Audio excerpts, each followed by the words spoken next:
Hi there, my name is Stewart Cink. I'm one of the golfers out on the PGA Tour, and I have a favorite verse picked out that I appreciate the opportunity to share my thoughts and my life experiences about today. So the verse is Romans 8:28, and as we know, Paul is one of the best writers in the New Testament. He's prolific. He's got so much to tell us, to share with us. He's just giving us just golden advice here, tons of advice.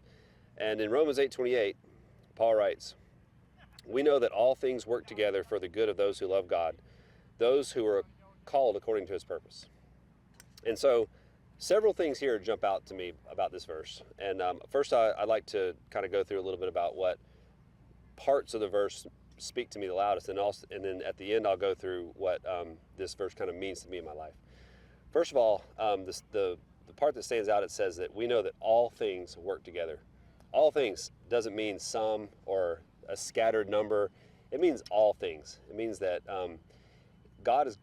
He's got us. He's got everything that we see that we're doing, that is going on in the world around us that we don't know about, that we do know about, is working together. He's knitting it together for our good because of our eternal home with Him. All things. For those all things are working together for the good of those who love God. Another thing that strikes me about this verse is it makes me think about anyway, the bigness of God and the smallness of myself. When I think about all things going on, that's a lot of things. That's a lot of balancing going on around the world, around the universe. There's a lot of people. Everyone has their own circumstances.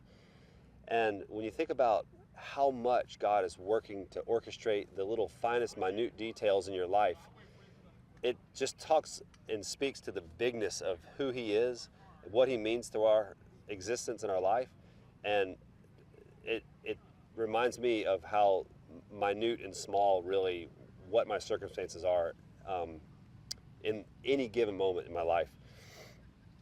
So we're talking about all things working together for our good, and we're talking about all things being worked together for our good, and that brings to mind the bigness of God and the smallness of myself. The way that this verse applies in my life is we can all feel like we're getting into circumstances that we don't like.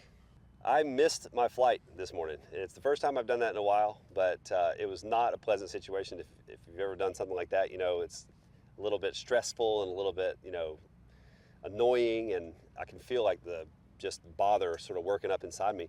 But I thought about this verse and I thought, God has got my back in all things. He's working things out for my good.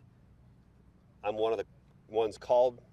He loves me, I love Him, and He's got me. And so in a time like that, it can help me calm down in circumstances where I know that all the circumstances we face in the world, whether it's a missed flight, whether it's a missed cut, whether it's a win, whether it's you're hitting your sales numbers at work, struggling with your finances at home or your marriage or anything, they're all serious, but they're also temporary.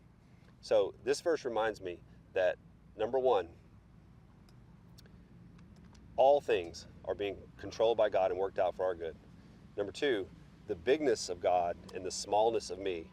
And number three, as it relates to that, the bigness of eternity and the circumstances that I am awaiting when I get to heaven that are awaiting me, and the smallness of my circumstances that I'm going through right now at this moment.